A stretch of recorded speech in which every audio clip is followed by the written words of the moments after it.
حضرت علی رضی اللہ تعالیٰ عنہ نے فرمایا، سب سے بڑا جاہل وہ ہے جو ایک پتھر سے 2 دفعہ ٹھوکر کھائے۔ لمبا دھاگا اور لمبی زبان ہمیشہ الجھ جاتی ہے، اس لیے دھاگا لپیٹ کر اور زبان سمیٹ کر رکھیں۔ انسان کا اخلاق اچھا ہو تو لوگ قبر کا پتہ بھی پوچھتے ہیں۔ ایک مرنے والے انسان کو نہیں معلوم کہ تم نے اس کے لیے کتنے آنسو بہائے، لیکن ایک زندہ انسان کو مرنے تک یاد رہے گا کہ تمہاری وجہ سے اس نے کتنے آنسو بہائے۔ جو بھی رشتے پاس ہیں خدا را ان کی قدر کریں۔ غلط فہمی دور کرنے کا واحد طریقہ بات چیت اور گفتگو ہے، اور ہم غلط فہمی کے بعد سب سے پہلے یہی دروازے بند کرتے ہیں۔ دنیا تعلیم یافتہ لوگوں سے بھر گئی مگر انسانیت سے خالی ہو گئی۔ پہلے 2 لوگ لڑتے تھے تو تیسرا صلح کرا دیتا تھا، مگر اب تیسرا ویڈیو بناتا ہے۔ رشتہ داری میں مقابلہ نہیں ہوتا، اور جو مقابلہ کرے وہ اپنا نہیں ہوتا۔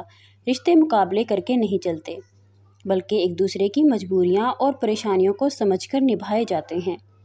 درود شریف واحد ایسی عبادت ہے جو زبان سے نکلتے ہی قبول ہو جاتی ہے۔ جو انسان یہ سمجھتا ہے کہ اللہ جو کرتا ہے وہ ہمارے لیے بہتر ہوتا ہے، وہ انسان کمال کا ایمان رکھتا ہے۔ انسان کو اچھی سوچ پہ وہ انعام ملتا ہے جو اسے اچھے اعمال پر بھی نہیں ملتا، کیونکہ اس میں دکھاوا نہیں ہوتا۔